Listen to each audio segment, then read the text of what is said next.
The Appalachian Mountains stretched endlessly beyond the crumbling stone walls, but Maylene's focus was on the eviction notice crumpled in her trembling hand. 6 months pregnant, $47 in her bank account, and now this, a house her estranged grandmother left her that looked ready to collapse at any moment. The roof leaked, the windows were boarded up, and the foundation stones were older than anyone could remember. But Maylene wasn't just another desperate woman down on her luck. She was a former geological surveyor who'd walked away from mining companies and their dirty money years ago. When she noticed the strange metallic glint in the basement's cracked foundation, her trained eye caught what others would miss. Gold veins, thick as her wrist, snaked through the ancient stone. The discovery should have been her salvation. Instead, it became her nightmare, because the moment she started digging, strange accidents began happening. Her car brakes failed, a tree fell inches from where she'd been standing. Someone was watching, waiting, and they wanted her gone. What Maylene didn't know was that her grandmother hadn't died of natural causes, and this house held secrets worth killing for. She kicked a loose stone across the warped wooden floor, the sound echoing through the empty rooms like a gunshot. The baby kicked in response, as if startled by the noise, and Maylene pressed her palm against her swollen belly. "I know, little one. This wasn't exactly the plan." The plan had been simple enough. Sell whatever pathetic inheritance grandmother Ruth had left behind, use the money to get back on her feet, maybe find a decent apartment before the baby arrived. The plan hadn't included falling in love with a house that seemed determined to kill her. She'd driven up here 3 days ago, expecting to find some modest mountain cottage that might fetch a few $1,000s from weekend hikers looking for a rustic retreat. Instead, she'd discovered what looked like a medieval fortress that time had forgotten. The stone walls were 2 feet thick, built with a craftsmanship that predated modern construction by decades, maybe centuries. The first night, she'd slept in her car rather than trust the sagging stairs to the upper floor.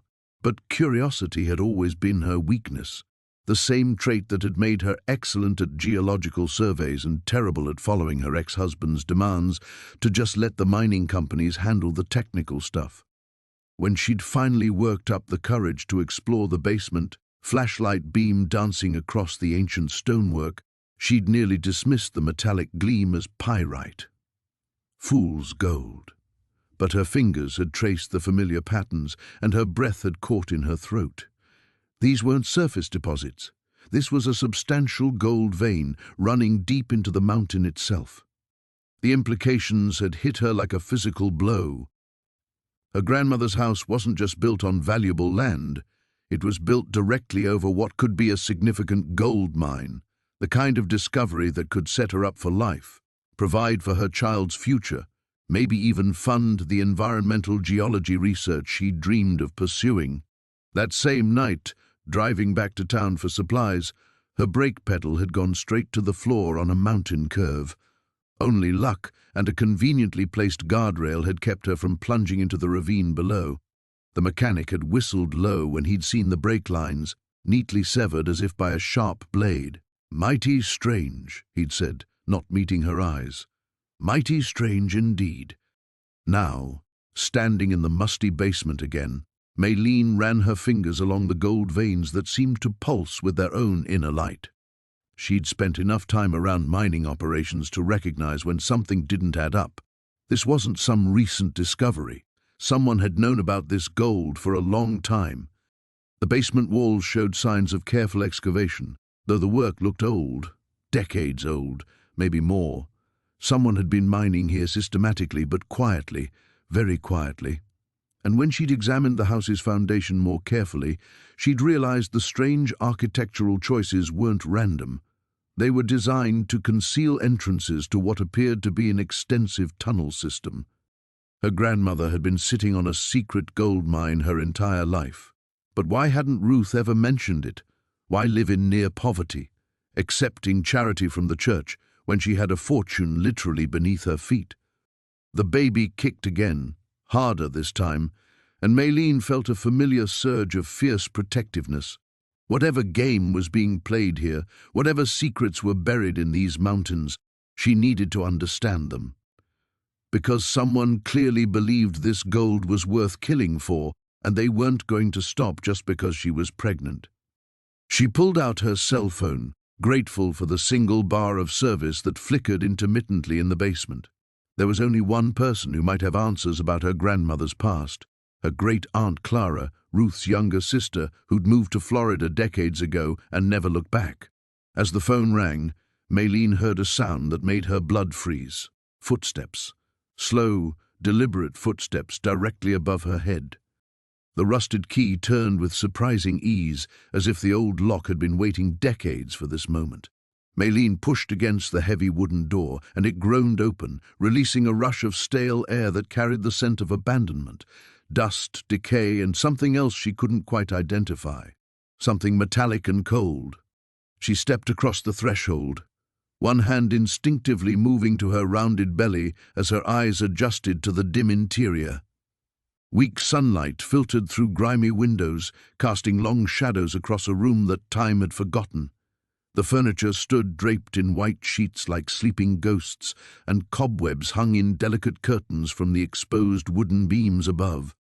"Hello, Great-Aunt Cordelia," she whispered to the silence, though she'd never met the woman who had left her this inheritance. The lawyer had explained that Cordelia Hartwell had been a recluse, living alone in this remote house for over 40 years until her death 3 months ago. Why she'd chosen to leave everything to a great niece she'd never contacted remained a mystery that had died with her. Maylene pulled the sheet from the nearest piece of furniture, revealing an antique writing desk carved from dark wood. A layer of dust puffed into the air, making her cough. She moved methodically through the room, uncovering chairs, a bookshelf lined with leather-bound volumes, and an ornate mirror that reflected her pale face and anxious brown eyes. In the kitchen, she found remnants of her great-aunt's solitary life, a single plate and cup in the sink, a pantry still stocked with canned goods, and a calendar on the wall still turned to February, the month Cordelia had died. Maylene touched her belly again, feeling the baby's gentle movement. At 6 months pregnant and recently widowed, she needed this place to work out. The insurance money from David's accident would only stretch so far, and the idea of raising a child alone in the city terrified her more than this isolated house ever could. She climbed the narrow staircase to the second floor, each step creaking ominously under her weight. The bedrooms were as frozen in time as the rest of the house, but it was the master bedroom that caught her attention. Unlike the other rooms, this one felt lived in, as if Cordelia had spent her final days here. The bed was unmade, personal items still scattered on the nightstand, and the window faced east toward a view that made Maylene's breath catch. Beyond the overgrown garden, the land sloped down into a small valley before rising again into densely forested hills. But it wasn't the scenic beauty that struck her, it was the sense of isolation. No other houses were visible in any direction. No power lines or telephone poles broke the horizon. She truly was alone out here. As she turned from the window, her foot caught on something protruding from beneath the bed. Kneeling carefully, she pulled out a wooden box about the size of a shoebox. The brass clasps were tarnished but functional, and inside she found what appeared to be Cordelia's private papers. Letters, photographs, and documents filled the box, but it was the hand-drawn map that made her heart race. The sketch showed the house and surrounding property, but beneath the house's outline, someone had drawn a series of tunnels and chambers. In shaky handwriting, notes were scattered across the paper, main shaft sealed 1952, lower chambers flooded, and most intriguingly, samples tested positive. Assay office confirmed. Maylene sank onto the edge of the bed, studying the map more carefully. If she was reading it correctly, there appeared to be some kind of mine beneath the house. The idea seemed impossible. She was in rural Virginia, not the gold country of California or Alaska. But as she examined the other papers in the box, a picture began to emerge. Cordelia's father had been a mining engineer. Several documents from the 1940s and 1950s mentioned geological surveys and mineral rights. There were assay reports that made Maylene's pulse quicken. They detailed significant gold deposits in sample site a -7, which according to the map corresponded to an area directly beneath where she now sat. A sudden sound from downstairs made her freeze. It was subtle, a creak that didn't match the house's normal settling sounds. She held her breath, listening, but heard only silence. Still, the feeling of being watched crept over her like a cold shadow. Moving quietly to the bedroom window, she peered down at the overgrown yard below. Nothing moved except the wind through the tall grass. But as she turned away, she could have sworn she saw a flash of movement at the tree line. There 1 second, gone the next. Maylene clutched the map tighter, her mind racing. If there really was gold beneath this house, it could change everything. She could provide for her baby, secure their future, maybe even restore this place to something beautiful. But as another unexplained sound drifted up from below, she couldn't shake the feeling that some secrets were meant to stay buried. The morning sun cast long shadows across the overgrown yard as Maylene stood before the weathered front door, keys trembling in her hand. The house looked even more imposing in daylight, 3 stories of grey stone that seemed to absorb rather than reflect the light. Ivy crawled up the walls like gnarled fingers, and several shutters hung askew from their hinges. She pressed her free hand to her rounded belly, feeling the baby's gentle movement. "Well, little one, this is our inheritance," she whispered. The baby responded with a soft kick, as if eager to explore their mysterious new home. The key turned with surprising ease, and the heavy door swung open with a prolonged creak that echoed through the empty interior. Stale air rushed out, carrying scents of dust, old wood, and something else, something earthy and metallic that made her nose wrinkle.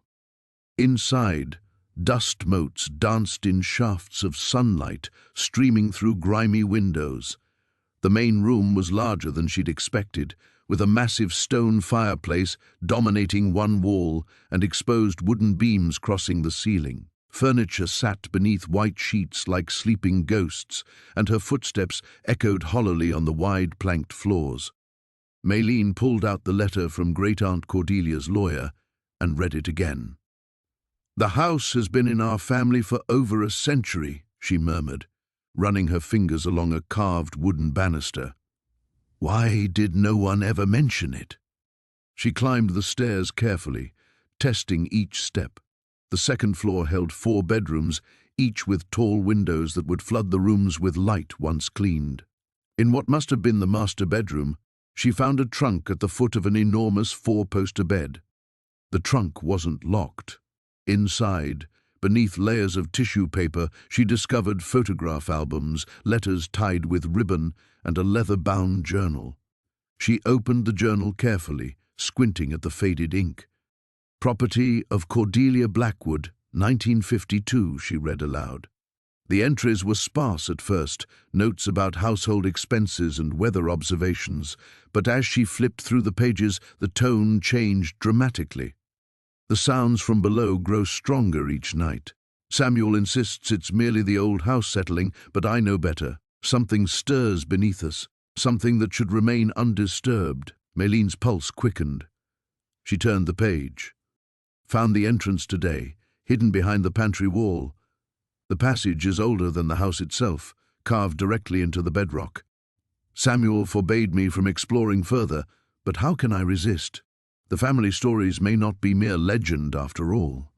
A sudden crash from downstairs made Maylene jump. The journal tumbled from her hands as she listened intently.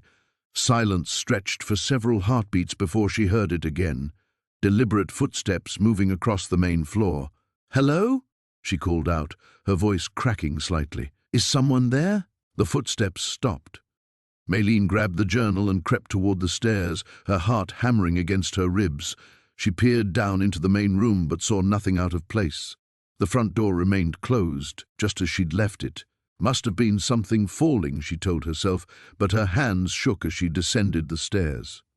In the kitchen, she found the source of the noise. A cast-iron pot had fallen from its hook above the ancient stove, leaving a dent in the wooden floor. But there was no wind, no vibration that might have caused it to fall. She bent to retrieve it, noticing how the metal was surprisingly warm to the touch. It was then she spotted the gap in the pantry wall that Cordelia had written about. What she'd initially taken for a shadow was actually an opening, roughly 3 feet high and partially concealed by a wooden panel that had swung aside. Maylene knelt carefully, accommodating her pregnancy, and peered into the darkness beyond. Cool air flowed from the opening, carrying that same earthy metallic scent she'd noticed when she first entered the house. She pulled out her phone and activated its flashlight. The beam revealed roughly hewn stone walls and what appeared to be the beginning of a descending passage. Strange symbols were carved into the rock face, not random scratches but deliberate markings that seemed to follow some ancient pattern. A sound echoed from deep within the passage, like distant water dripping or footsteps. Maylene's blood turned to ice as she realized the sound was growing closer. She scrambled backward, bumping into the kitchen counter. The flashlight beam wavered wildly before she managed to steady it, but the passage now appeared empty. Yet the metallic scent had grown stronger, almost overwhelming. Maylene slammed the wooden panel back into place and backed away from the pantry, clutching Cordelia's journal to her chest. Whatever lay beneath the house, whatever had prompted those cryptic journal entries, she wasn't prepared to face it alone. But as she turned to leave, she could swear she heard something moving behind the panel, something that knew she'd found the entrance and was very much aware of her presence. The morning light filtered through dusty windows as Maylene descended the basement stairs, her flashlight beam dancing across the stone walls. Sleep had eluded her after yesterday's discovery, her mind churning with questions about the hidden passage and what it might contain. The baby stirred restlessly in her womb, as if sensing her excitement. She'd spent the night researching the Blackwood family history online, finding scattered references to mining operations in the area during the 1800s. Most records were frustratingly vague, but one newspaper clipping from 1887 mentioned a tragic collapse at the Blackwood claim that killed 3 men. After that, the mine had apparently been sealed and forgotten. The loose stone she'd discovered yesterday came away easily now, revealing the narrow passage beyond. Cool air flowed from the opening, carrying with it the scent of earth and something metallic. Maylene squeezed through the gap, her pregnant belly making the passage uncomfortably tight. The tunnel stretched ahead, carved roughly from bedrock and shored up with rotting timbers. Her flashlight revealed old tool marks on the walls and the remnants of wooden support beams that had seen better decades. She moved carefully, testing each step before committing her weight. After 20 yards, the passage opened into a larger chamber. Maylene's breath caught as her light swept across the space. Mining equipment from another era lay scattered about, rusted pickaxes, overturned ore carts, and coils of rope that crumbled at a touch. But it was the walls that made her heart race. Veins of gold gleamed in the flashlight beam, threading through the rock like frozen lightning. Some of the ore had been extracted, leaving behind cavities where miners had followed the precious metal deeper into the earth. But vast amounts remained, untouched for over a century. "My God," she whispered, running her fingers along a particularly rich vein. The gold was real, substantial enough to solve every financial worry she'd ever had. This wasn't just a decrepit house she'd inherited, it was a treasure trove. A sound echoed from somewhere deeper in the mine, causing her to freeze. It was soft, like fabric brushing against stone, but distinct enough to raise the hair on her arms. She wasn't alone down here. "Hello?" she called out, immediately regretting it. If someone else knew about the mine, someone who'd been keeping its existence secret, they might not appreciate her presence. The sound came again, closer now. Maylene backed toward the passage, but her retreat was cut short by a man's voice, low and urgent. "You shouldn't be here." A figure emerged from a side tunnel she hadn't noticed, and Maylene's flashlight illuminated a face she didn't recognize. He was perhaps 60, weathered and lean, with intelligent eyes that seemed to catalogue every detail of her appearance. "Who are you?" she managed, her hand instinctively moving to protect her belly. "Name's Garrett Reeves. I've been keeping watch over this place for longer than you've been alive." He gestured toward the gold-veined walls. "Your great-aunt knew I was here. We had an understanding." "What kind of understanding?" Garrett's expression darkened, the kind that kept certain people from asking questions about what happened down here, questions that got 3 good men killed in 1887 and could get more people killed today. Maylene felt the baby kick, as if reacting to her spiking anxiety. "Are you threatening me?" "I'm warning you. This mine isn't just valuable because of the gold. It's dangerous because of what else is buried down here." He paused, studying her face in the harsh flashlight glow. "Your great-aunt never told you about the real reason the mine was sealed, did she?" "She died when I was 12. We barely spoke about anything, let alone mining." Garrett nodded grimly. "Then you don't know about the partners, about what they found alongside the gold, or about why one of them murdered the other 3 to keep it secret." The chamber suddenly felt smaller, the weight of rock and earth above pressing down on Maylene's shoulders. "What are you talking about? There are chambers deeper in the mine that haven't been opened since 1887. Your great-aunt made sure of that, just like her father did, and his father before him.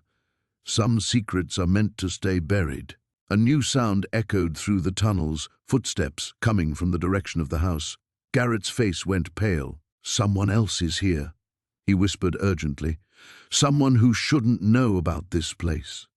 Maylene heard voices now, muffled but getting closer. 2 men, maybe 3, speaking in low tones as they searched the basement above. "Is there another way out?" she whispered. Garrett nodded toward the deeper tunnels. "But if we go that way, there's no turning back. Once you see what's down there, you'll understand why people have killed to protect these secrets." The footsteps above grew louder, accompanied by the sound of stones being moved. They'd found the passage. The rain drummed against the warped window frames as Maylene spread the yellowed documents across the kitchen table. The electricity had flickered twice in the past hour, and she'd lit several candles to supplement the weak overhead bulb. Each page she examined felt fragile beneath her fingers, threatening to crumble at the slightest pressure. The birth certificate she'd found was dated 1892, bearing the name Eleanor Blackwood, the same surname etched on the weathered headstone she'd discovered behind the house. But it was the handwritten letter tucked beneath it that made her breath catch. "My dearest daughter," it began in careful script, "if you are reading this, then the worst has come to pass. The mine must be sealed forever. What we found in those depths was never meant for this world."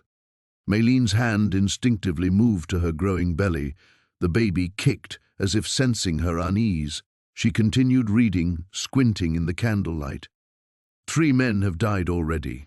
Samuel fell first, said the walls were whispering to him before he walked straight into that dark pool.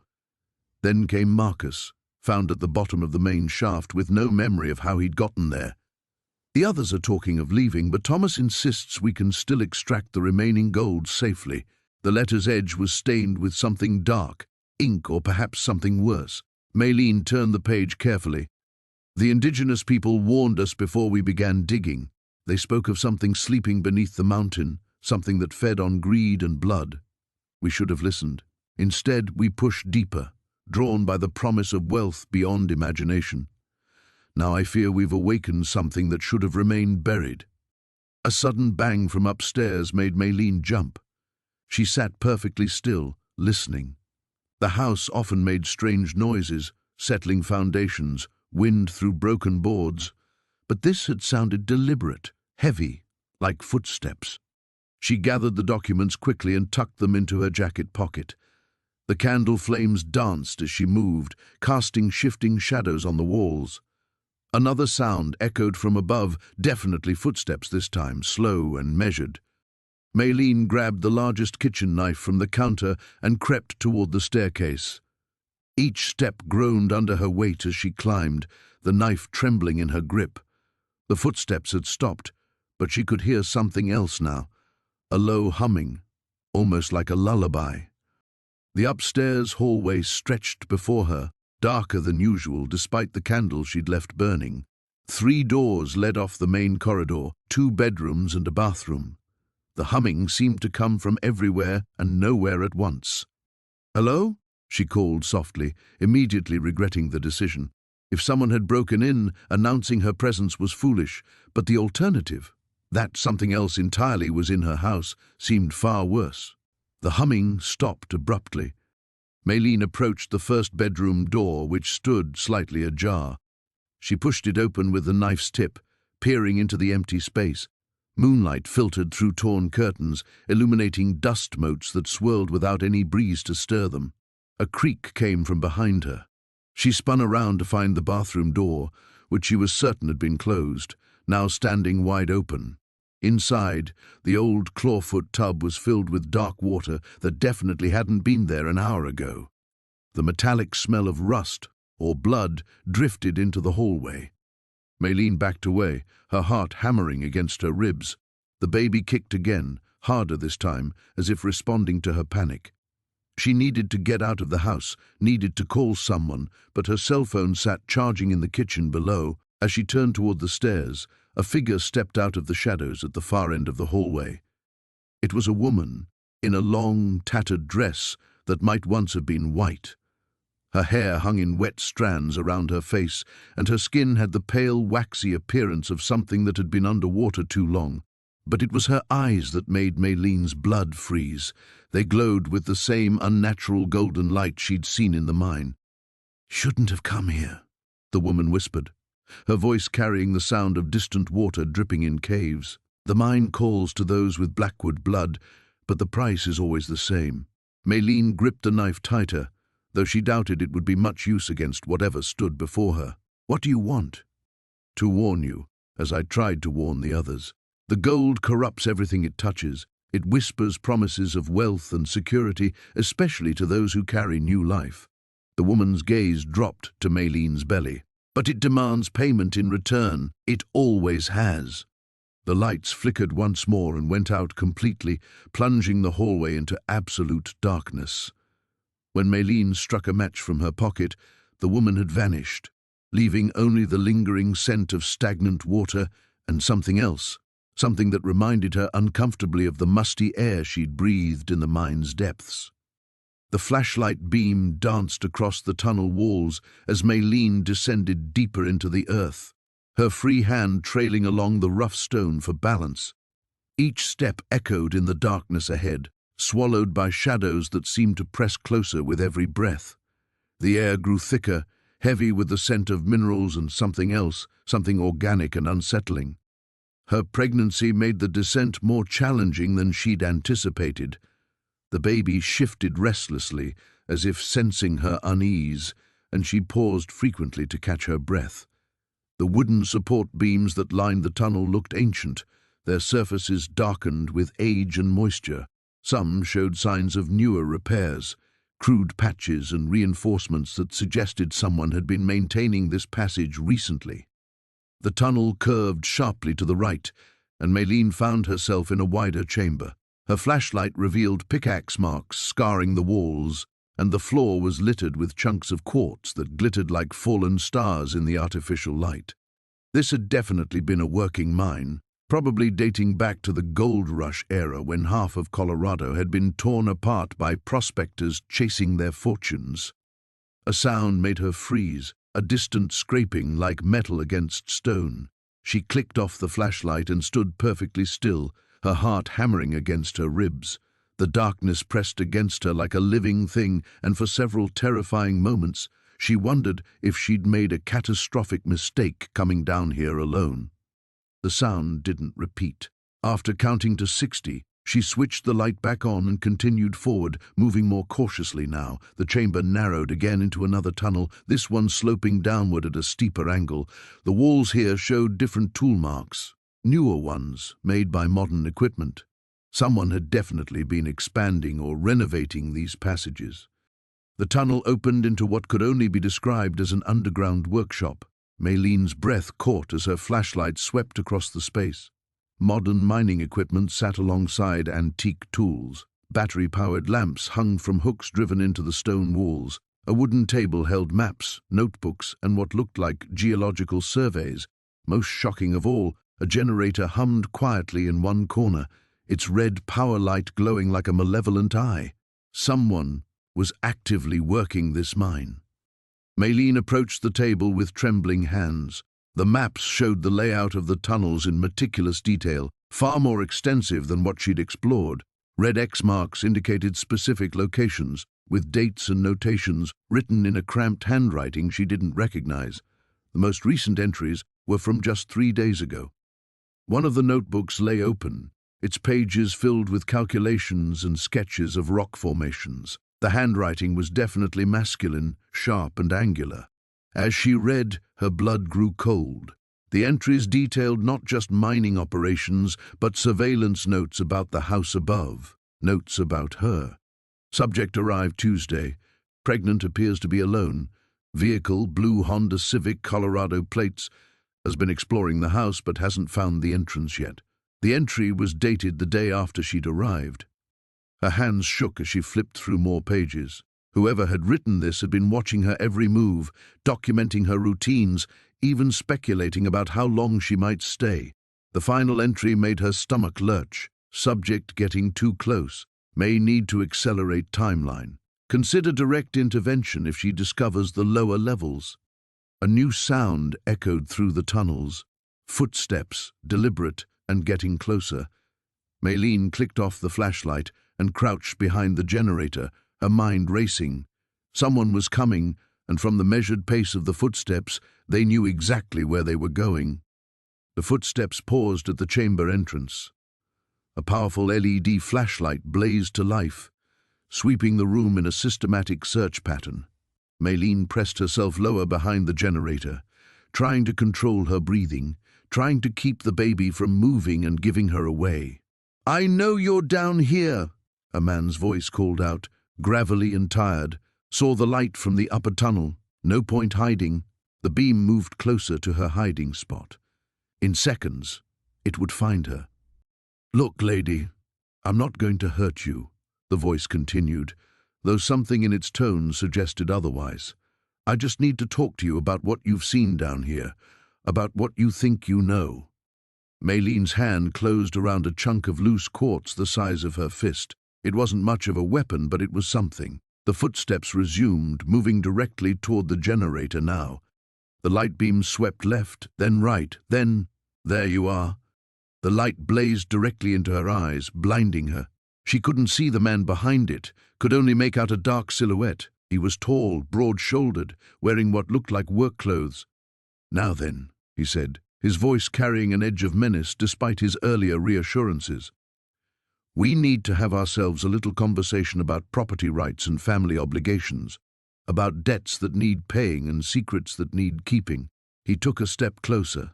"Starting with what you're going to do to help me finish what your great-aunt started." The musty basement air felt thick against Maylene's skin as she descended the wooden stairs, each step creaking under her weight.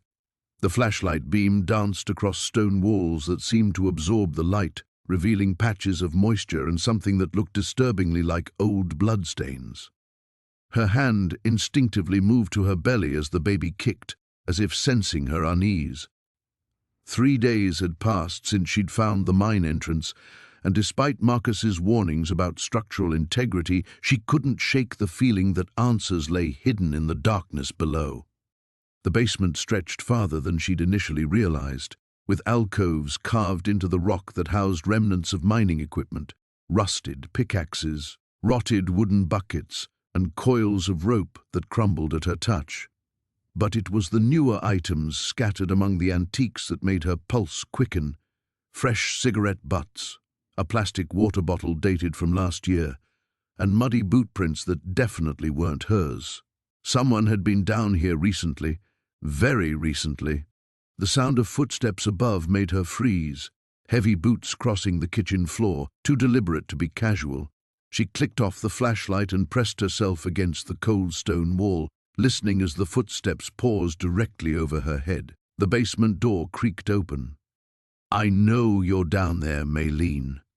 The voice belonged to Sheriff Garrett, but his usual friendly tone had vanished, replaced by something flat and dangerous. "We need to have a conversation." Her throat went dry. There was no other way out, she'd checked. The mine entrance was sealed and the basement stairs were the only exit. She was trapped. "I'm coming up," she called, trying to keep her voice steady. The baby shifted restlessly as she climbed the stairs, her legs feeling unsteady. Garrett stood in her kitchen, hat in his hands, but his stance was anything but casual. Behind him lurked Deputy Morrison, younger and nervous, his hand resting on his service weapon. "Heard you've been asking questions around town," Garrett said, settling into one of her chairs without invitation. "About the Blackwood family. About what happened in that mine. It's my property now. I have a right to know its history." History. Garrett's laugh held no humor. That's one way to put it. Another way would be to call it ancient history that's better left buried. Morrison shifted uncomfortably. "Sheriff, maybe we should—" "Should what, Morrison? Let her stumble around down there until she finds something she shouldn't." Garrett's eyes never left Maylene's face.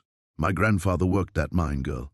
So did his father before him. 3 generations of Garretts have kept certain secrets, and I'll be damned if I let some outsider ruin everything now."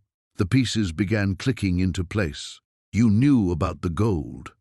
"Of course I knew. Half the town knows or suspects, but knowing and acting on it are 2 different things entirely." He leaned forward and she caught a whiff of alcohol on his breath despite the early hour. "That mine claimed 12 lives in 1943. 12 good men who died because someone got greedy. The cave-in wasn't an accident." Garrett's silence was answer enough. "Who?" she pressed. "Who killed them?" "Dead men tell no tales, as they say. But their families, their descendants, they remember. They remember the debts owed and the prices that were paid." His voice dropped lower. "Some debts run deeper than gold, Maylene. Some secrets are worth killing for." The baby kicked hard, as if responding to her surge of adrenaline. "Are you threatening me?" "I'm warning you. There's a difference." He stood, Morrison following suit. "You seem like a nice girl. Decent, about to be a mother. It would be a shame if something happened to you. Like what happened to the previous owner. Eleanor Blackwood didn't die of natural causes, did she?" Morrison's face went pale, but Garrett's expression remained stone. Eleanor was 93 years old. Heart failure's common at that age, especially when someone helps it along. The temperature in the room seemed to drop 10 degrees. Garrett replaced his hat with deliberate slowness. "You're walking a dangerous path, girl.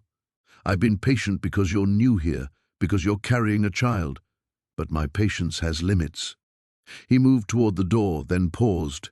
"Sell the house. Take whatever money you can get and leave Millbrook. There's nothing here for you but trouble. And if I don't?" His smile was colder than the mountain wind. "Then you might find yourself having an accident. These old houses can be treacherous, especially for pregnant women. Stairs are slippery, gas leaks happen. Sometimes people just disappear." After they left, Maylene double-locked the door and slumped against it, her heart hammering. The baby seemed to sense her distress, moving restlessly as she tried to process what had just happened. She was completely alone, carrying a child, sitting on top of a fortune that people had already killed for. And now she knew that the very people sworn to protect her were the ones she needed to fear most. The morning light filtered through the grimy windows of the stone house as Maylene carefully descended into the mine shaft, her flashlight cutting through the darkness below. The rope ladder swayed slightly under her weight, and she moved slowly, acutely aware of the precious cargo she carried. Each rung brought her deeper into the earth, farther from safety, but closer to answers she desperately needed. The tunnel system was more extensive than she'd initially realized. What had seemed like a simple shaft from above opened into a network of passages that branched off in multiple directions. The air was stale but breathable, suggesting ventilation somewhere in the system. Her footsteps echoed off the stone walls, each sound amplified in the confined space. Following the main passage, she discovered tool marks in the walls, evidence of methodical excavation. This wasn't some hastily dug hideout. It was a sophisticated mining operation that must have taken years to complete. The precision of the work suggested professional miners, not desperate treasure hunters. A glint caught her eye, and she knelt carefully, running her fingers along a section of wall where gold veins snaked through the rock like frozen lightning. The deposits were rich, far richer than anything she'd read about in the local geological surveys. Someone had gone to great lengths to keep this discovery secret. Deeper in the tunnel, she found the first chamber. It was larger than she'd expected, with timber supports that looked relatively recent. In one corner sat wooden crates, their surfaces covered with decades of dust. Her heart raced as she approached them, the beam of her flashlight revealing stenciled markings on the sides. Dates from the 1960s. The first crate she opened contained mining equipment, pickaxes, shovels, and several items she didn't recognize. But the second crate made her breath catch. Stacks of gold bars, each one stamped with crude markings, filled the container. There was more wealth in this single box than most people saw in a lifetime. A noise from somewhere in the tunnel system made her freeze. It was distant but distinct, the sound of footsteps on stone. Someone else was down here. Maylene quickly closed the crate and switched off her flashlight, plunging herself into complete darkness. The footsteps grew closer, accompanied by the bobbing light of another flashlight. She pressed herself against the wall, trying to control her breathing. The baby shifted inside her, as if sensing her fear.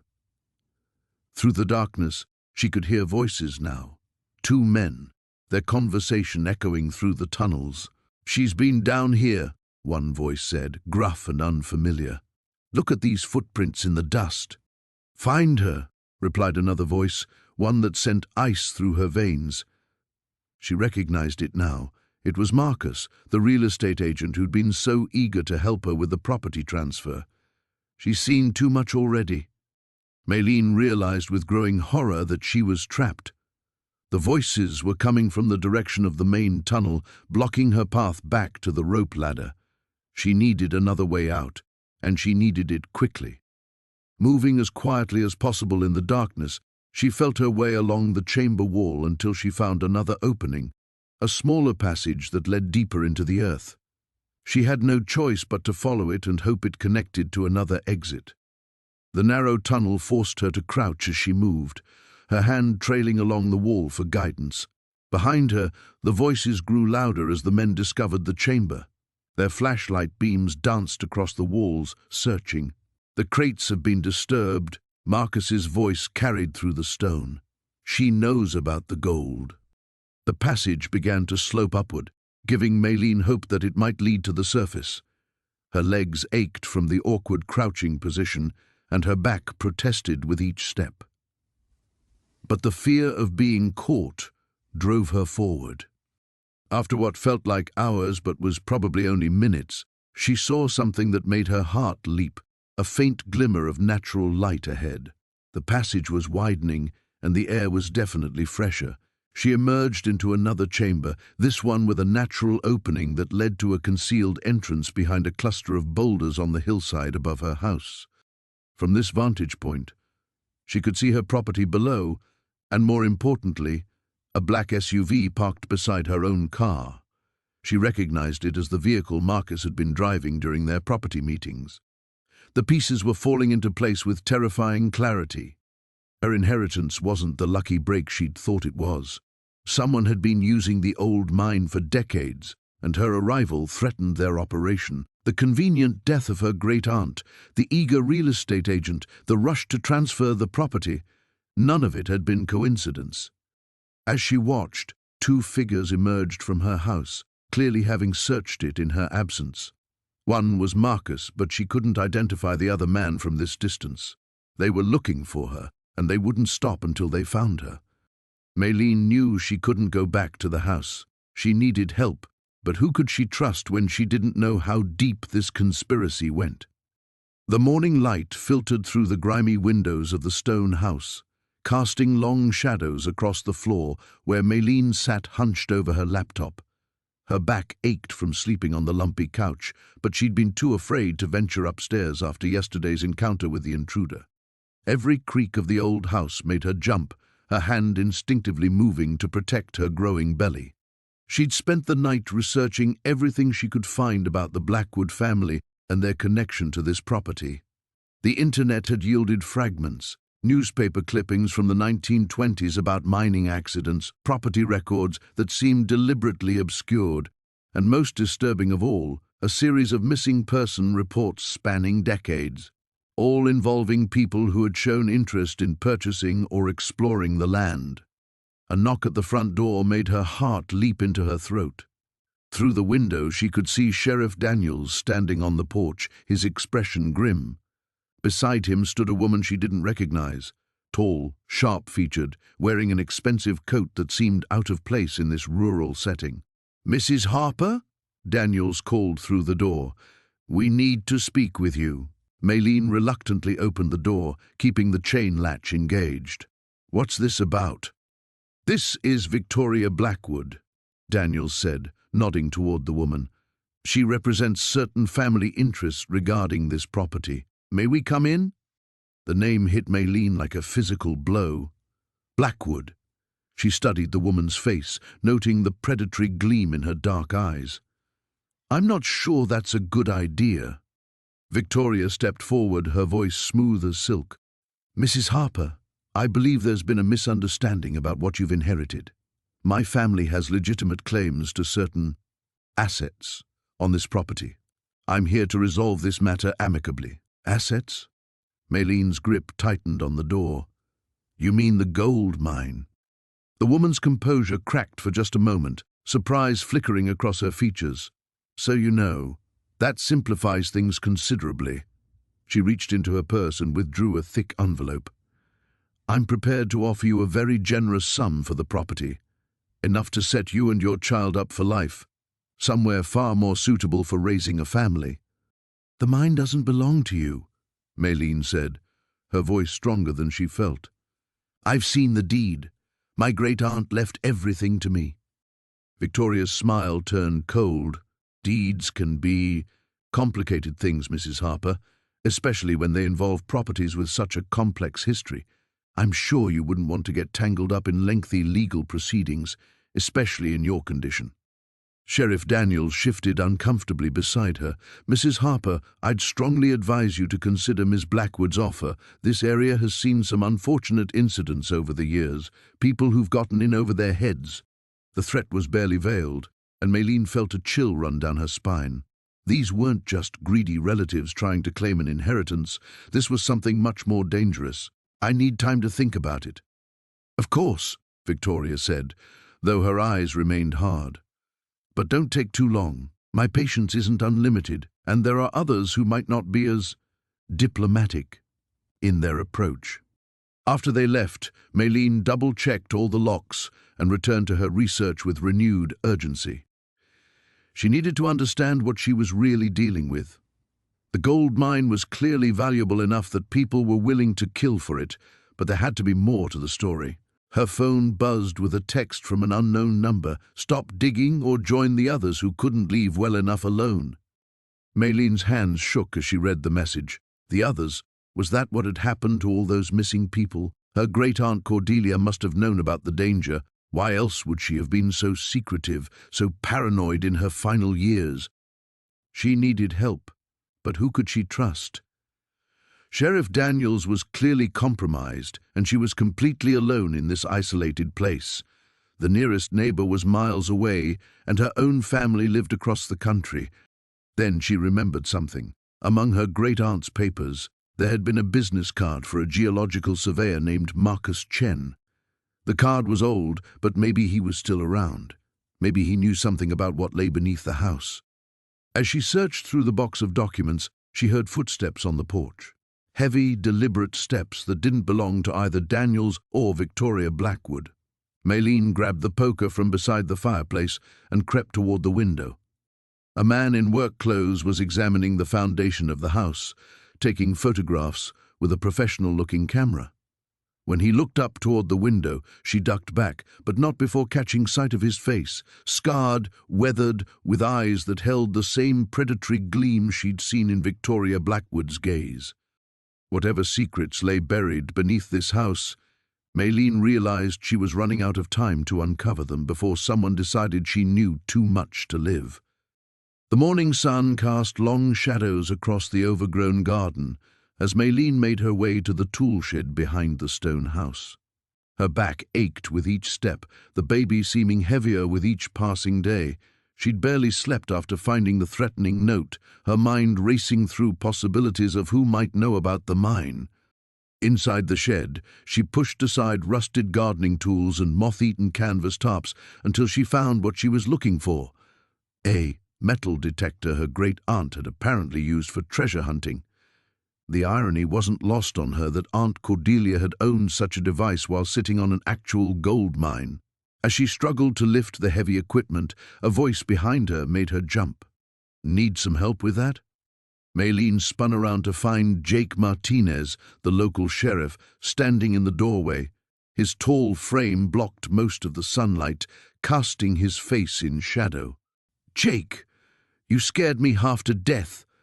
She pressed a hand to her racing heart. "Sorry about that. I was driving by and saw the shed door open. Thought I'd check on you." He stepped inside, his eyes taking in the cluttered space. "What's got you digging around out here?" Maylene hesitated. Could she trust him with the truth about the mine? The threatening note had made it clear that someone dangerous was watching her every move, but Jake had always been kind to her, and she desperately needed an ally. "I've been finding some unusual things around the property," she said carefully. "Old tools, strange markings. I thought maybe the metal detector might help me understand what Aunt Cordelia was up to before she died." Jake nodded, though something flickered in his expression. Cordelia was quite the character. Always claimed this land held secrets. He reached for the metal detector. "Here, let me get that for you." As they walked back toward the house, Jake seemed unusually quiet. Maylene glanced at him sideways, noting the tension in his jaw. "Is everything all right? You seem distracted." "Actually, there is something I need to tell you." He stopped walking and turned to face her. "I've been doing some research into your aunt's death. The more I dig, the more questions I have." Maylene's blood went cold. "What kind of questions?" "The coroner ruled it an accident. Said she fell down those basement stairs. But I found something odd in her medical records. She had excellent balance, no history of falls or dizzy spells. In fact, her doctor's notes from just a week before her death mention how remarkably steady she was for her age." The basement stairs.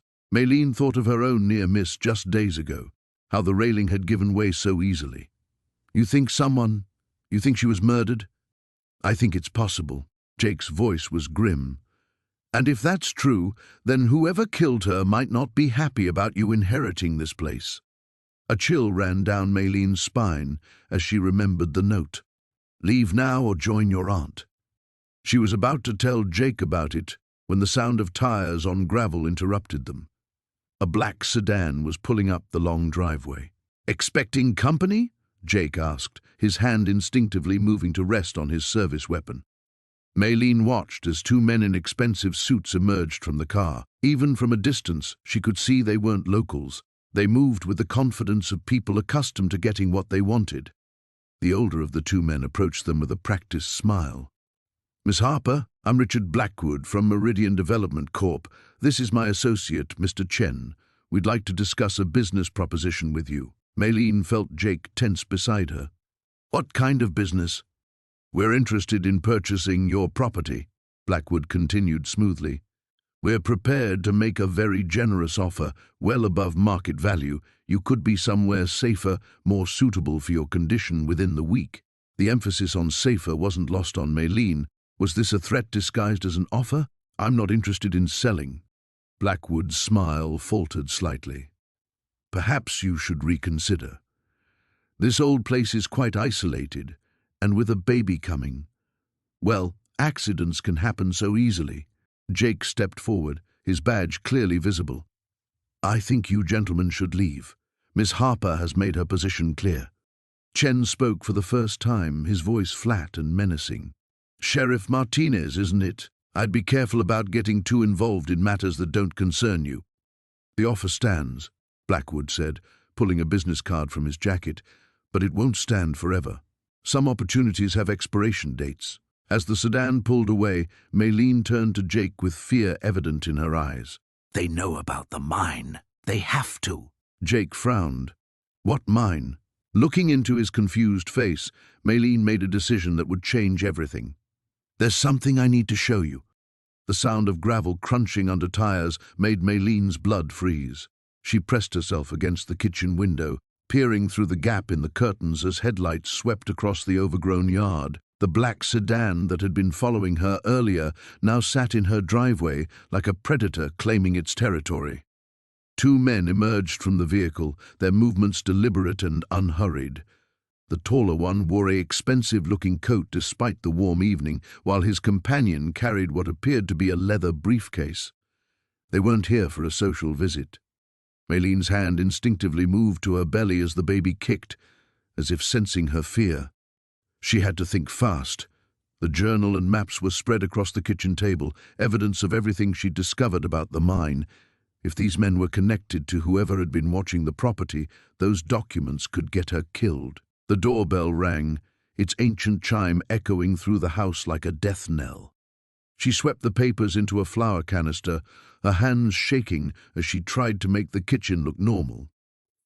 The bell rang again, followed by firm knocking that seemed to shake the old wooden door. "Mrs. Morrison?" The voice was smooth, cultured. "We'd like to speak with you about your recent inheritance." Maylene crept to the front hall, staying out of sight of the windows. "I don't know who you are. Please leave." "I'm afraid we can't do that." The doorknob rattled. "We represent certain interests regarding this property, interests that predate your claim to it."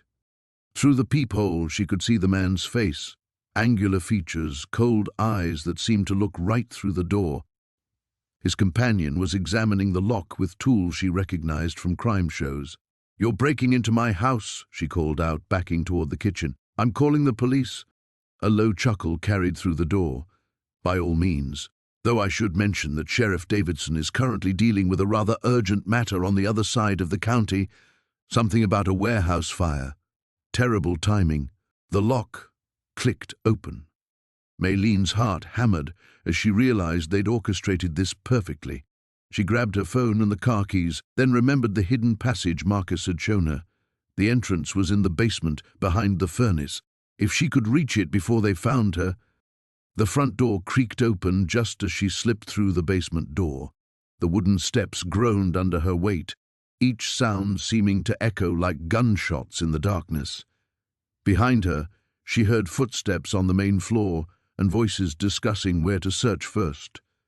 The basement smelled of damp earth and rust. She felt her way past the furnace to the concealed panel, her fingers fumbling with the hidden latch.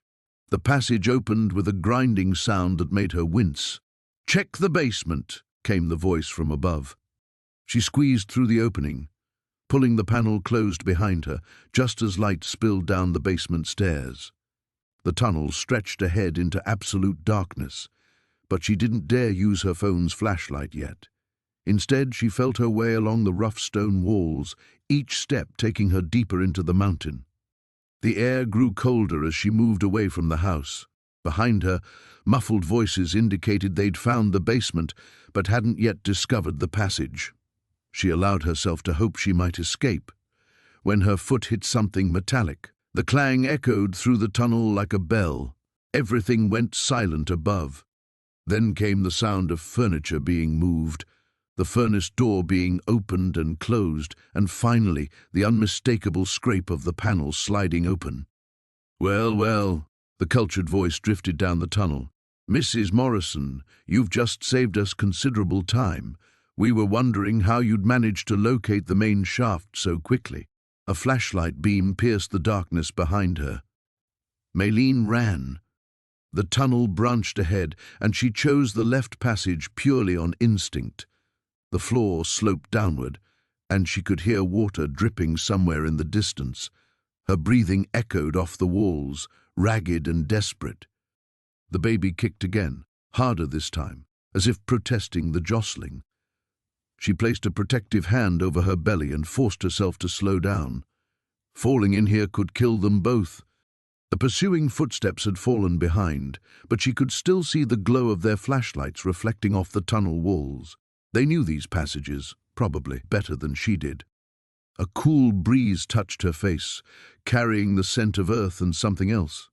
Water, real water, not just the dripping she'd heard before. The tunnel opened into a vast chamber, and in the dim light filtering from somewhere above, she could see an underground stream cutting across the floor. But it was what lay beyond the stream that made her gasp.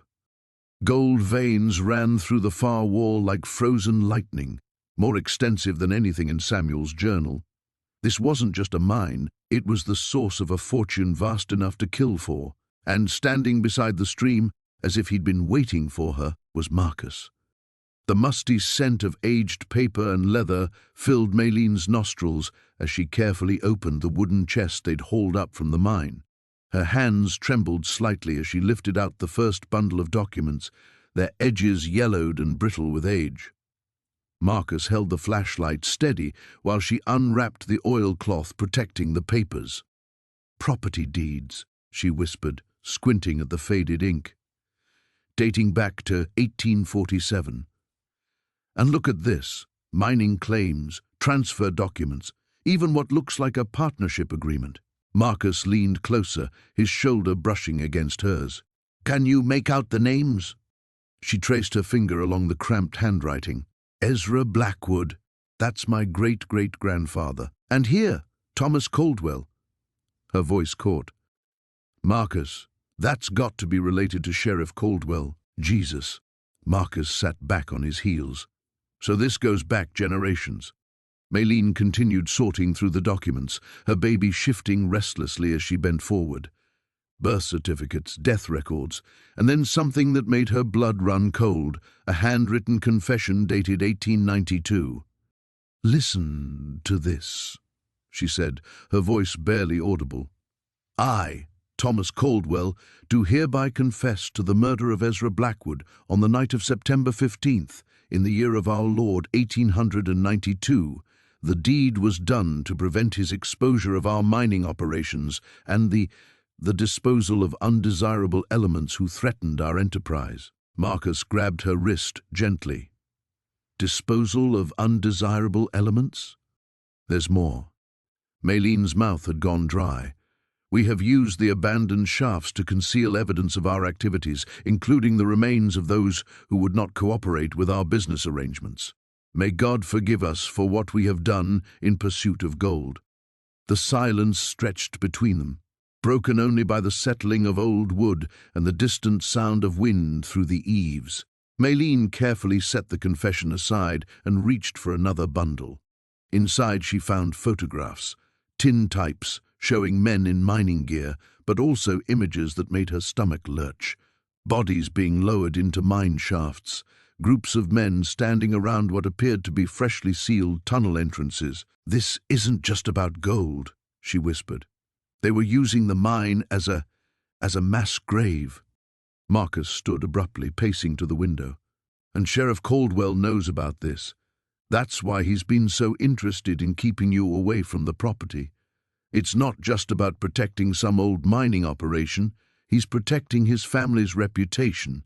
Hell, maybe he's protecting himself from accessory charges if this ever came to light." Maylene struggled to her feet, one hand supporting her lower back. But why kill James? He was helping them keep this secret. Maybe he wasn't. Marcus turned back to her. Maybe he found this chest or something like it and decided he couldn't stay quiet anymore. Think about it. He's been the caretaker here for years. He probably knew more about this place than anyone. A creaking sound from downstairs made them both freeze. Maylene's heart hammered against her ribs as they listened. Heavy footsteps crossed the main floor, deliberate and unhurried. Marcus moved quickly to Maylene's side, gathering the most damning documents. "Back window," he mouthed silently. But before they could move, Sheriff Caldwell's voice echoed up the stairs. "Miss Harper, I know you're up there. Your car's outside and I saw the light. We need to talk." Maylene clutched the confession to her chest. The footsteps began climbing the stairs, each creak marking Caldwell's steady approach. Marcus positioned himself between Maylene and the doorway, but they both knew he was no match for an armed man. "I'm disappointed," Caldwell called out as he reached the landing. I really hoped you'd take my advice and leave well enough alone." He appeared in the doorway, his service weapon drawn but held low at his side. His usually composed demeanor had cracked, revealing something desperate and dangerous underneath. "Sheriff," Maylene said, surprised by the steadiness in her own voice, "we were just—" "I know what you were doing," his eyes fixed on the papers in her hands. "And I know what you found. The question now is what we're going to do about it." Marcus stepped forward slightly. "Look, Caldwell, this doesn't have to go badly. We can work something out." The sheriff's laugh was bitter. "Work something out? You have documents that could destroy my family's name and potentially expose crimes going back over a century. My great-grandfather, my grandfather, my father, they all knew. They all kept the secret. And now you think we can just work something out?" Maylene felt the baby kick hard, as if responding to her spike of adrenaline. "Those people deserve justice. Their families deserve to know what happened to them. Those people were claimed jumpers, thieves, and worse," Caldwell snapped. "They got what they deserved." The conviction in his voice chilled her more than any threat could have. The flashlight beam cut through the darkness as Maylene descended the narrow stone steps, each footfall echoing in the confined space. Behind her, Detective Morrison's breathing was steady but cautious, his own light sweeping the walls for any sign of movement. The air grew cooler with each step, carrying the metallic scent of old mining equipment and something else, something that made her stomach clench with dread. "How deep does this go?" Morrison whispered, his voice barely audible. Maylene counted the steps automatically, a habit she'd developed during her previous explorations. 47 steps to the first landing, she murmured back. Then it branches off into 3 different tunnels. They reached the landing, and Morrison played his light across the branching pathways. The wooden support beams looked ancient but solid, carved with markings that seemed to shimmer in the wavering light. Maylene had studied them before, recognizing some symbols from her grandmother's journals, but others remained mysterious. "Which way?" Morrison asked. Maylene pointed to the middle tunnel. "That leads to the main mining chamber. If Harold's down here, that's where he'd go. It's where the real treasure is." As they moved deeper into the mine, the walls began to change. The rough-hewn stone gave way to something more deliberate, more purposeful. Carved niches held the remnants of old torches, and the floor showed signs of regular use, not just from Maylene's recent visits, but from something more recent. Fresh boot prints in the dust. Morrison noticed them too, crouching to examine the marks. Size 11, maybe 12. Heavy tread. Work boots. He looked up at Maylene. "When were you last down here?" 3 days ago. "These aren't mine." They continued forward, following the trail of footprints. The tunnel opened into a vast chamber, and Maylene's flashlight revealed the breathtaking sight that had first amazed her weeks ago. Veins of gold ran through the walls like frozen lightning, and ancient mining tools lay scattered about, as if their owners had simply vanished mid-task. But tonight, something was different. A camping lantern sat on a wooden crate near the far wall, casting harsh shadows across the chamber. Next to it, papers were scattered across an improvised desk, maps, geological surveys, and what looked like legal documents. "He's been living down here," Morrison said, examining the makeshift camp. "Sleeping bag, water bottles, canned food. This is recent. Maybe a day or 2. Maylene picked up one of the papers, her heart racing as she recognized the letterhead. "This is from Hartwell Mining Corporation. It's a lease agreement for the mineral rights to my property." Morrison took the document, scanning it quickly. "Dated 2 weeks ago. But this says it was signed by—" He frowned. "Margaret Chen. That's impossible. Aunt Margaret died 6 months ago." A sound echoed from somewhere deeper in the mine, the scrape of metal against stone. Morrison immediately switched off his flashlight and motioned for Maylene to do the same. They stood in darkness, listening. Another scrape, closer now. Then footsteps. Morrison drew his weapon and whispered directly into Maylene's ear. "Stay behind me. If I tell you to run, you go back the way we came and don't stop until you reach the surface." The footsteps grew closer, accompanied by the yellow glow of another flashlight bouncing off the tunnel walls. Maylene pressed herself against the cold stone, feeling the baby kick restlessly inside her, as if sensing her fear. "I know you're in there," Harold's voice called out, distorted by the echo of the chamber. "Might as well come out. We need to talk." Morrison stepped into the open, his gun trained on the tunnel entrance. "Harold Chen, you're under arrest for the murder of Dr. Sarah Webb." Laughter echoed through the chamber, cold and bitter. Murder? That woman was going to destroy everything. She figured out what this place really is, what it's worth. Couldn't let her ruin it for everyone. Harold stepped into the chamber, his own weapon drawn. He looked haggard, desperate, his clothes dirty and torn, but his eyes held a fierce determination that made Maylene's blood run cold. "You have no idea what you've stumbled into," Harold continued, his gaze fixed on Morrison, but his words directed at Maylene. "This isn't just some old gold mine. The geological surveys show deposits worth hundreds of millions. Maybe more. Your aunt knew that. She was going to sell to the highest bidder. So you forged her signature," Morrison said. "Tried to steal the rights." "I tried to save this family's legacy. Do you know what Maylene could do with that kind of money? What it could mean for her child?" Maylene stepped out from behind Morrison, her hand protectively covering her belly. "By killing people? By terrorizing me in my own home?" Harold's expression softened slightly when he saw her. "I never wanted to hurt you, Maylene. Everything I did was for you, for the baby. But Dr. Webb was going to expose everything. She'd figured out the mineral composition, the extent of the deposits. She was going to publish her findings. So you killed her," Morrison said flatly. Harold's grip tightened on his weapon. "I protected what's ours." The basement felt different when Maylene descended the stone steps the next morning. The air seemed thicker, charged with an energy that made the fine hairs on her arms stand up. She'd barely slept, her mind churning through everything Marcus had revealed about the Blackwood Society and their century-long obsession with the mine. Jake followed close behind, his flashlight beam dancing across the rough-hewn walls.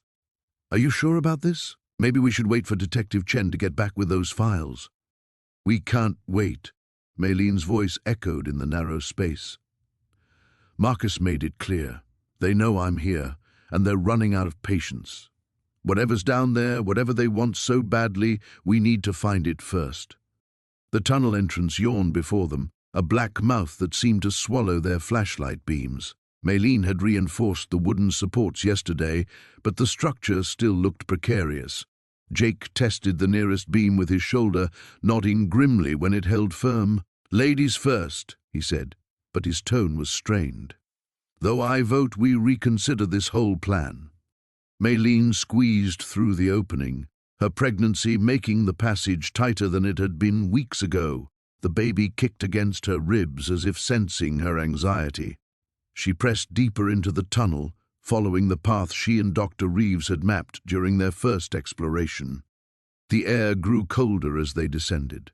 Their footsteps echoed strangely, creating phantom sounds that made them both freeze and listen. Water dripped somewhere in the darkness ahead, a rhythmic percussion that counted off the seconds. "There," Maylene whispered, pointing her light toward the branching passage they'd discovered before. "That's where Dr. Reeves thought the main vein might be." Jake's beam joined hers, illuminating rough tool marks in the stone walls. Someone had worked this tunnel extensively, carving deeper into the mountain than the preliminary survey had suggested.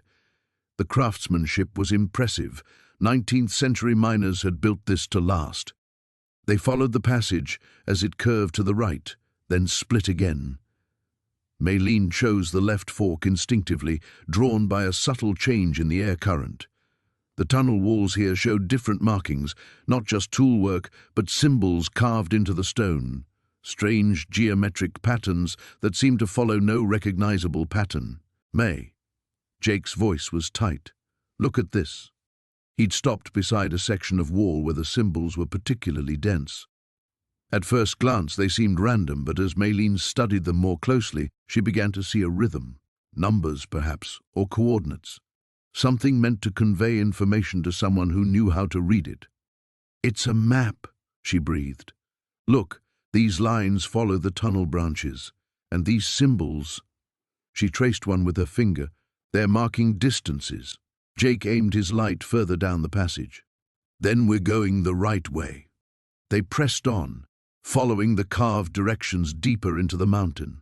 The tunnel began to widen, opening into natural cavern spaces that the miners had connected with their artificial passages. Strange rock formations created shadows that seemed to move in their flashlight beams. Then Mayleen's light caught something that made her gasp. Ahead, the tunnel opened into a vast underground chamber, but it wasn't the size that took her breath away. It was what filled it. Wooden crates, dozens of them, stacked against the cavern walls. Some looked old, weathered by decades of underground storage. Others appeared newer, their wood still bearing the pale color of recent construction. Jake swept his light across the nearest stack. "What the hell?" Mayleen approached one of the older crates cautiously. The wood was marked with symbols similar to those they'd seen carved in the tunnel walls. She found a loose board and pried it up with her fingers, revealing the contents. Gold coins gleamed in her flashlight beam, not raw ore, but finished currency. Old American eagles, foreign pieces she didn't recognize, and bars of pure metal that felt impossibly heavy when she lifted one. "This isn't just a mine," she said, her voice barely above a whisper. "It's a storage facility. Someone's been using these tunnels to hide treasure for generations." Jake had opened another crate nearby. This one contained documents sealed in oiled leather packets. He pulled one out carefully, unfolding papers that looked official. Deeds, certificates. What appeared to be banking records dating back decades. "Mayleen." His voice was strange. "These aren't just random documents. Look at the names." She moved to his side, scanning the papers by flashlight. The same family names appeared repeatedly: Blackwood, Morrison, Ashford. Names she recognized from the town's founding families. Names that still appeared on businesses and street signs throughout the valley. "They've been using this place to hide their wealth," Jake said. "Probably for tax evasion, maybe worse. No wonder they want you gone. You're sitting on evidence that could destroy half the prominent families in the county." A sound echoed from the tunnel behind them, the scrape of boots on stone. Mayleen's blood turned to ice. Someone else was in the mine. Jake grabbed her arm, pulling her toward the shadows behind the largest stack of crates.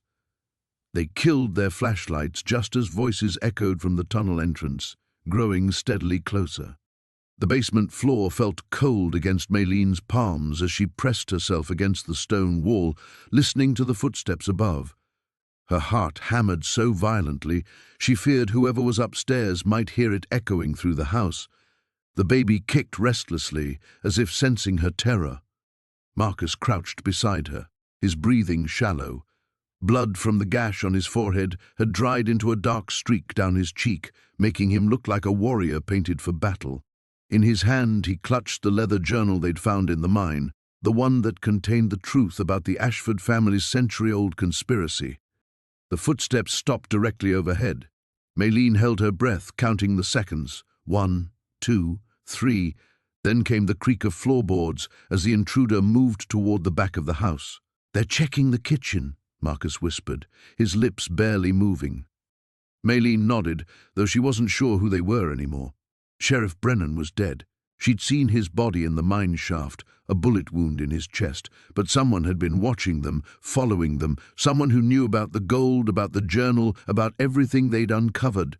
The house groaned above them as heavy boots moved across the wooden floors. Multiple sets of footsteps. At least 2 people, maybe 3. Marcus motioned toward the narrow passage that led deeper into the mine. They'd discovered it hours earlier, following the map in the journal.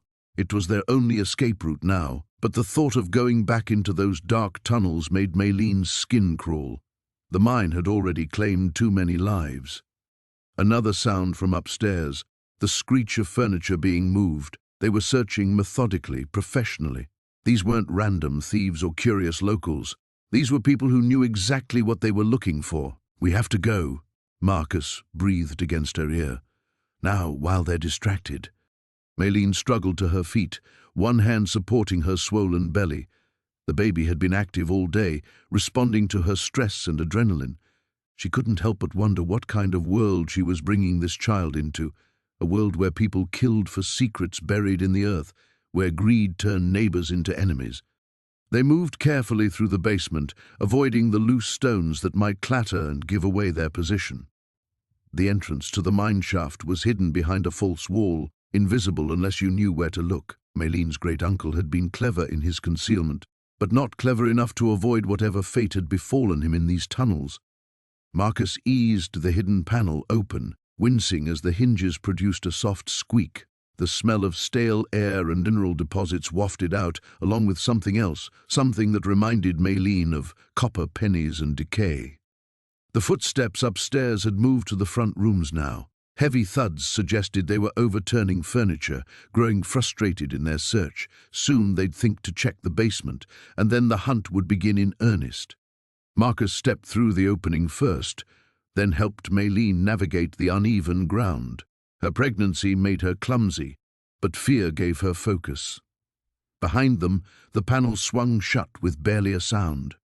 The tunnel stretched ahead into absolute darkness. Marcus had grabbed a flashlight from the basement workbench, but its beam seemed pathetic against the overwhelming black. The walls were rough-hewn stone, carved by hand over a century ago by men desperate for gold. Their desperation had infected this place, leaving an aura of hunger and violence that still lingered in the stale air. The journal mentioned a back entrance, Marcus said, his voice echoing strangely in the confined space. About half a mile through the main tunnel. Half a mile might as well have been 50 in Maylene's condition, but she nodded anyway. What choice did they have? Behind them lay certain death. She'd seen the cold calculation in Sheriff Brennan's eyes before someone had put a bullet in him. Whoever was hunting them now possessed that same ruthless efficiency. They walked in silence, their footsteps muffled by decades of accumulated dust and debris. The tunnel branched several times, but Marcus consulted the hand-drawn map in the journal and chose their path with confidence. Maylene tried not to think about what would happen if he was wrong, if they became lost in this underground maze. After what felt like hours but was probably only minutes, they reached a wooden support beam that had partially collapsed. Fresh scratch marks in the wood caught Marcus's attention. Someone had been here recently, carving symbols into the timber. "What does it mean?" Maylene asked. Marcus studied the markings with his flashlight. "It's a warning," he said finally. Someone else knew about the conspiracy. Someone tried to expose it. The realization hit them both simultaneously. They weren't the first to uncover the truth about the mine, about the deaths, about the systematic cover-up that had lasted for generations, but they might be the last, unless they could escape these tunnels alive. Above them, muffled by tons of rock and earth, came the distant sound of splintering wood. The flashlight beam trembled in Maylene's grip as she descended the narrow stone steps, each footfall echoing through the suffocating darkness. Behind her, Jake's breathing came in sharp bursts, his own light casting wild shadows on the ancient walls. They had discovered the hidden entrance behind the collapsed section of the mine, and now they were deeper underground than either had ever imagined possible. "How far down does this go?" Jake whispered, his voice barely audible over the sound of their footsteps. Maylene paused, pressing one hand against her swollen belly as the baby shifted restlessly. The air grew thicker with each step, heavy with the weight of centuries and secrets. "I don't know, but we're close to something. I can feel it." The passage opened into a vast chamber, their flashlight beams barely penetrating the gloom. As they moved forward, the lights caught glints of metal embedded in the walls, not just gold, but something else entirely. Symbols carved deep into the stone and filled with what looked like silver. "Oh my God!" Jake breathed, moving closer to examine the markings. "These aren't mining marks. They're protective wards." Before Maylene could respond, a new sound reached them from somewhere in the darkness ahead. The scrape of metal on stone, deliberate and rhythmic. They both froze, flashlights aimed toward the noise. "You shouldn't have come down here." The voice emerged from the shadows, and Eleanor Caldwell stepped into their circle of light. But this wasn't the frail, elderly woman they thought they knew. Her posture was straight, her eyes sharp and calculating, and in her hands she held an old mining pick that gleamed with recent use. "Eleanor?" Maylene's voice cracked. "What are you doing here?" "What I've been doing for 60 years, child. Protecting this place from people like you." Eleanor's grip tightened on the pick handle. "Your grandmother understood, eventually. She learned to leave well enough alone." Jake stepped protectively in front of Maylene. "Leave what alone? It's just an old mine." Eleanor's laugh was bitter and hollow. "Just a mine? You have no idea what your family disturbed when they first broke through these walls, what they released into the world above." The flashlight beams wavered as Maylene struggled to process the revelation. "Released? What are you talking about?" "The sickness that's plagued this town for generations. The accidents, the deaths." Eleanor began to circle them slowly, her footsteps sure despite the treacherous terrain. "It all started when your great-grandfather found this chamber. He thought he'd discovered the mother lode, but some treasures are meant to stay buried." A low rumble echoed through the chamber, and dust began to rain down from the ceiling. The baby kicked hard against Maylene's ribs, as if sensing the danger that surrounded them. "The mine's unstable," Jake said urgently. "We need to get out of here." "No one's leaving." Eleanor's voice turned cold. "I've spent my entire life cleaning up your family's mess. Do you think I'll let you walk away now, knowing what you know?" Maylene's mind raced as pieces of the puzzle finally clicked into place. "You killed Thomas Whitmore and Deputy Morrison. They found out about this place, didn't they?" "Thomas got too curious about the town records. Started asking questions about the death rates, the patterns. Morrison was getting close to the truth about the accidents." Eleanor's expression remained eerily calm, "just like you have." Another rumble shook the chamber, stronger this time. Loose stones clattered down around them, and Jake grabbed Maylene's arm. "The whole place is coming down." "It's supposed to," Eleanor said simply. "I've been placing charges throughout the lower tunnels for weeks. When this chamber collapses, it'll seal everything forever. The way it should have stayed." Horror dawned on Maylene's face. "You're going to bury us alive. It's the only way to protect the town, the only way to stop the curse your family brought upon us all." Eleanor raised the mining pick, its metal head catching the flashlight beams. "Your grandmother fought me too at first, but in the end she understood the sacrifice that had to be made." The rumbling intensified, and cracks began to appear in the walls around them. Ancient symbols split and crumbled, releasing wisps of something that might have been gas or might have been something far worse into the stagnant air.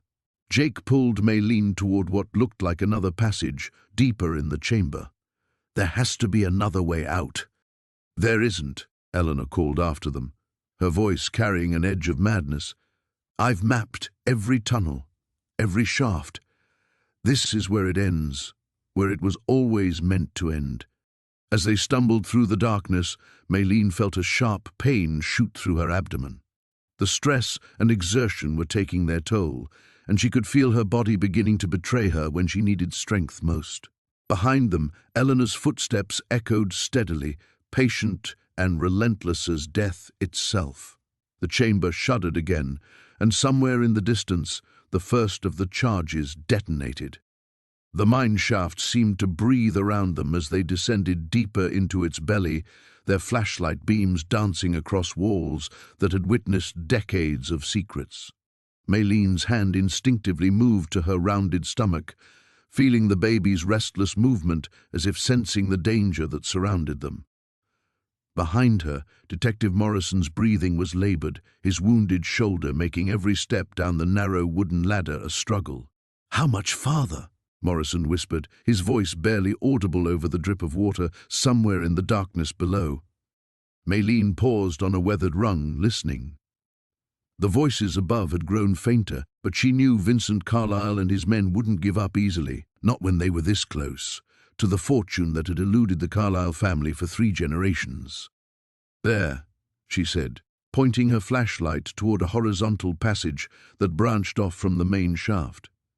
"My great-aunt's journal mentioned a hidden chamber where they stored the richest ore during the war." They moved carefully through the passage, the ceiling so low that Morrison had to duck his head. The air grew thicker, heavy with the scent of earth and something else, something metallic that made Maylene's skin crawl. As they rounded a bend, their lights revealed a vast cavern that opened before them like a cathedral carved from living rock. But it wasn't the glittering veins of gold in the walls that made them both freeze in horror. Scattered across the cavern floor were bones, human bones, some still clothed in the rotted remains of 1940s work clothes. Maylene counted at least 6 skeletons, their skulls showing clear evidence of violent trauma. "Jesus Christ," Morrison breathed, lowering his gun. "How long have they been down here?"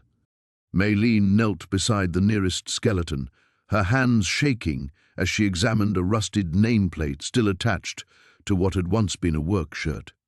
"Thomas Brennan," she read aloud. "He was one of the miners who supposedly left town when the mine closed." "They didn't leave," Morrison said grimly, understanding flooding his features. "They were murdered." A sound echoed from the passage behind them, footsteps, moving fast. Maylene grabbed Morrison's good arm, pulling him behind a massive boulder that jutted from the cavern wall. They switched off their flashlights just as voices filled the chamber. "Spread out," Carlyle's voice commanded. "They can't have gone far." 3 beams of light swept the cavern, and Maylene heard one of Carlyle's men curse as he discovered the scattered bones. "Sir, you need to see this." Carlyle's footsteps approached, and when he spoke again, his voice carried a cold satisfaction that chilled Maylene to the bone. "Well, well, the old bastard's handiwork. My grandfather always was thorough when it came to protecting family interests." "What do we do about the bodies?" another voice asked. Maylene pressed her hand over her mouth to stifle a gasp. They had killed others, recently. The baby kicked hard against her ribs, as if responding to her terror, and she fought back a cry of pain.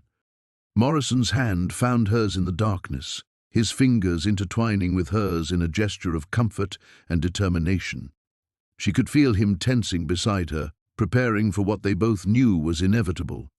"Check every passage," Carlyle ordered. "They're hiding somewhere in this maze, and I want them found. The pregnant one especially. She's the key to everything. As long as she's alive, she owns this land legally. Dead, it reverts to the county, and I can buy it through intermediaries." The footsteps separated, heading toward different tunnels that branched off from the main cavern. Maylene realized with growing dread that they were trapped. The passage they had used to enter was now blocked by Carlyle's men, and she had no idea where the other tunnels led. Morrison leaned close to her ear, his breath warm against her skin. "There's another way out," he whispered so quietly she almost couldn't hear him. "Your great-aunt's journal, didn't it mention a connection to the old Brennan property?" Maylene nodded, remembering the cryptic reference to the neighbor's secret. If Thomas Brennan had been killed to protect the mine's secrets, perhaps his property held answers. A beam of light swept dangerously close to their hiding spot, and they pressed themselves deeper into the shadows. The baby seemed to sense the danger, its movements becoming more agitated with each passing moment. "Time to move," Morrison mouthed, gesturing toward a narrow crevice in the cavern wall that their flashlights had revealed earlier.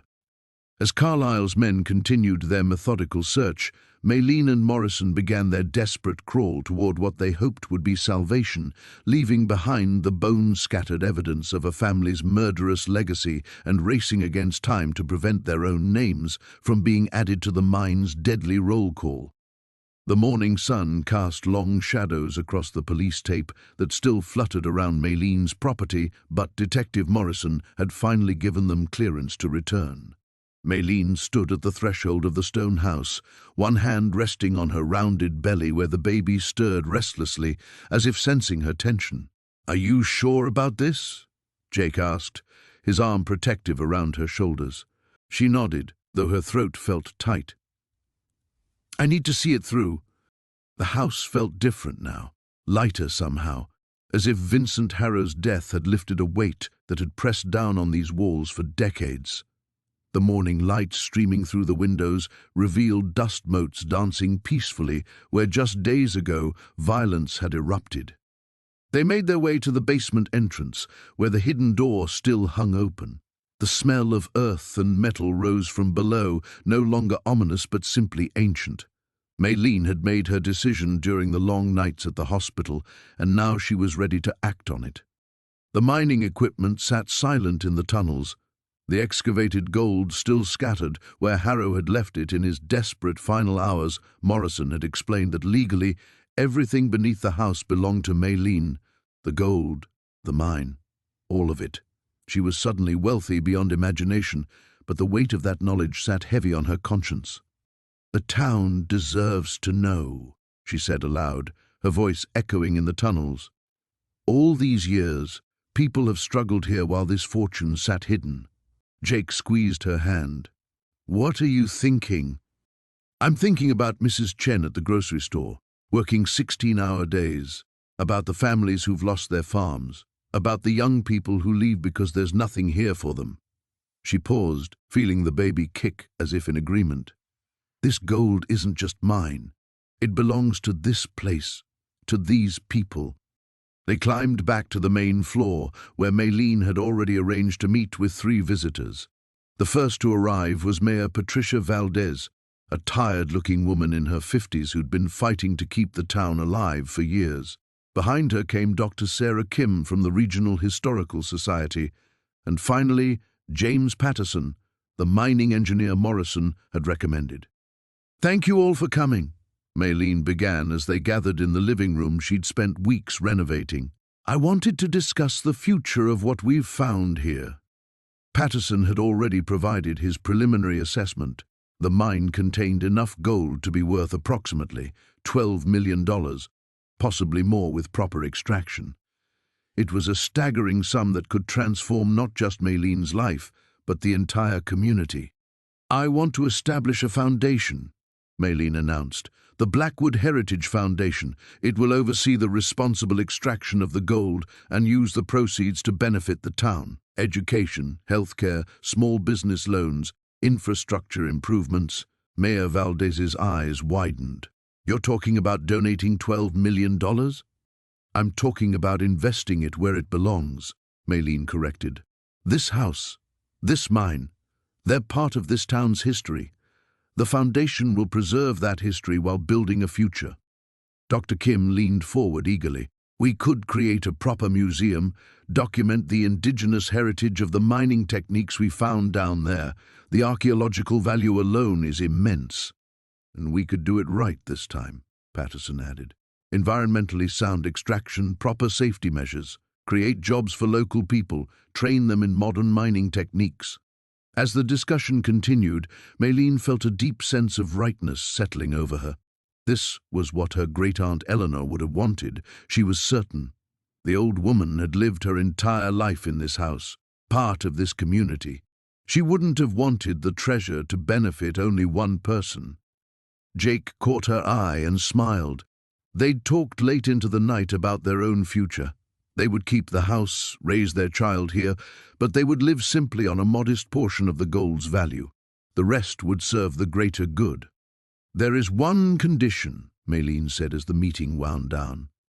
"I want the foundation to also establish a scholarship program for young mothers. Education, vocational training, whatever they need to build independent lives." She thought of herself just months ago, pregnant, alone, with nowhere to turn. How different her life might have been if she'd had support, opportunity, hope. As the visitors left, making plans and promises, Maylene walked out to the front porch where she'd first stood all those weeks ago. The view was the same: rolling hills, ancient trees, the peaceful isolation that had first called to her heart. But everything else had changed. Jake joined her, pulling her close as the baby moved between them. "No regrets?" he asked softly. Maylene smiled, watching the afternoon light paint the hills gold. "None at all. We have everything we need right here." In the distance, she could hear the town stirring with new possibility, and she knew Eleanor would have been proud.